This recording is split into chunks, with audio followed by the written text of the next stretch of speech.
नमस्कार दोस्तों, कैसे हैं आप सब। आशा करती हूँ आप हमेशा की तरह बहुत खुश होंगे।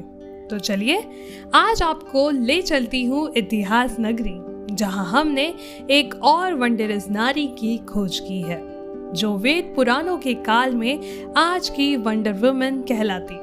बस उनकी भी कहानी इतिहास नगरी में कहीं खो सी गई थी, तो सोचा चलो आपको ही वहां ले चलते हैं। तो चलिए, आपका स्वागत है मेरे पॉडकास्ट सीरीज दी वंडरस नारी के 7वें एपिसोड में, मेरे यानी आपके अपने अदिति के साथ।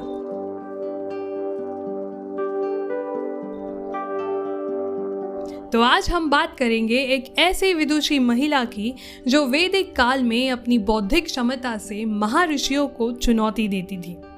हम बात कर रहे हैं महान ऋषिका गार्गी वाचकनवी की।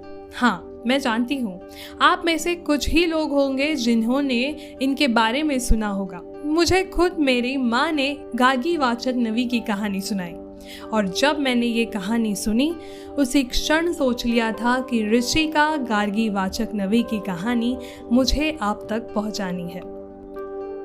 दोस्तों, एक सवाल है, क्या आपको लगता है कि महिलाओं का बौद्धिक रूप से सशक्त होना एक आधुनिक विचार है? Female being intellectually empowered is modernized concept to you? अगर हाँ, तो आप गलत है, क्योंकि हजारों साल पहले जब दुनिया में स्त्रियों की शिक्षा को सीमित माना जाता था, उस दौर में गार्गी वाचकनवी ने अपनी प्रतिभा से इतिहास रच दिया था। By being intellectually empowered women in patriarchal era. दोस्तों सोचिए, एक ऐसा समय जब महिलाएं वेदों के अध्ययन से दूर रखी जाती थी, जब शिक्षा सिर्फ और सिर्फ शास्त्रार्थ पुरुषों के लिए ही सीमित थे। उस युग में एक महिला गार्गी वाचकनवी न केवल वेदों की गहरी ज्ञाता बनी, बल्कि महान राजाओं और ऋषियों के साथ शास्त्रार्थ भी किया। गार्गी ने यह साबित कर दिया कि ज्ञान का कोई लिंग नहीं होता। लेकिन ऋषिका गार्गी वाचकनवी कौन थी, वो भी जान लेते हैं विस्तार से। गार्गी का जन्म लगभग 700 ईसा पूर्व हुआ था। वे महान ऋषि वचकनु की पुत्री थी। उनका नाम वाचकनवी उनके पिता के नाम पर पड़ा। वे वेदों, उपनिषदों और ब्रह्म विद्या की गहरी ज्ञाता थी। उन्हें ब्रह्मवादिनी भी कहा जाता था, जिसका अर्थ है कि वे आध्यात्मिक ज्ञान से पारंगत थी। क्या आप ये सोच सकते हैं कि आज के ज़माने में एक महिला बड़े कॉरपोरेट मीटिंग में सीईओ को चुनौती दे?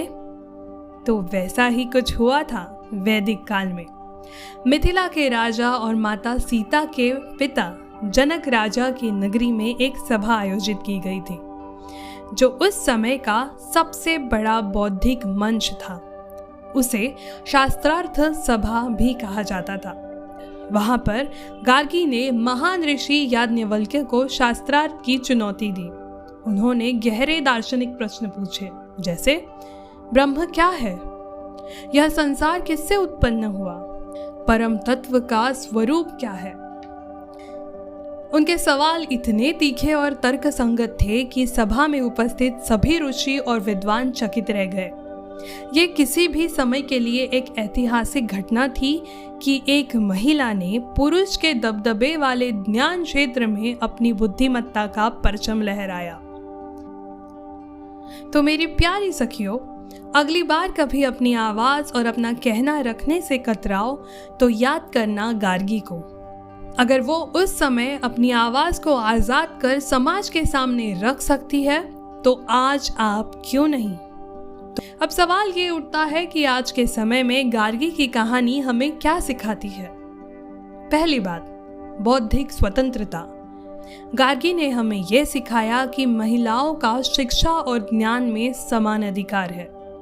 आज जब महिलाएं विज्ञान, टेक्नोलॉजी, राजनीति और हर क्षेत्र में आगे बढ़ रही है, तो हमें ये नहीं भूलना चाहिए कि गार्गी जैसी महिलाओं की ये विरासत है। दूसरी बात, सवाल पूछने की शक्ति।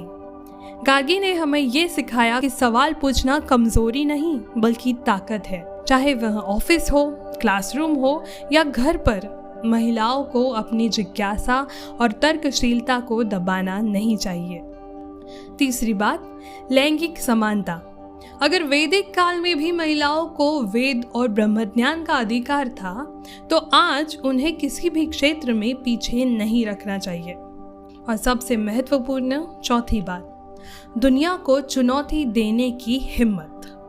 जब गार्गी ने याज्ञवल्क्य को चुनौती दी थी, तब वे अकेली महिला थी, लेकिन उन्होंने खुद को कमजोर नहीं समझा।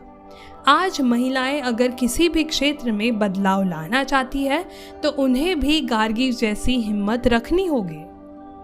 दोस्तों, गार्गी वाचक नवी की ये कहानी सिर्फ एक इतिहास नहीं, बल्कि भविष्य का आईना भी है।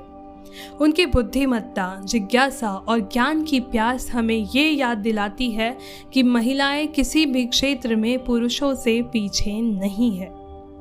आज जब दुनिया भर में महिलाएं नई ऊंचाइयां छू रही है, तब हमें गार्गी से प्रेरणा लेनी चाहिए और अपनी बौद्धिक शक्ति को खुलकर व्यक्त करना चाहिए। तो अगली बार जब कोई कहे कि महिलाएं किसी क्षेत्र में कमतर है, तो गर्व से गार्गी का नाम लीजिए, क्योंकि उन्होंने हजारों साल पहले ही साबित कर दिया था कि नारी शक्ति असीम है। तो उम्मीद करती हूँ कि गार्गी वाचक नवी की ये कहानी आपको प्रेरणा देगी। इस तरह की और भी अनसुनी, अनकही, अद्भुत महिलाओं की कहानियों को सुनने के लिए हमारे साथ बने रहिए दी वंडरस नारी पॉडकास्ट सीरीज में, मेरे यानी आपके अपने अदिति के साथ। तब तक के लिए याद रखिए, ज्ञान की खोज जारी रखें, सवाल पूछते रहे और अपनी शक्ति को पहचानें। नमस्कार।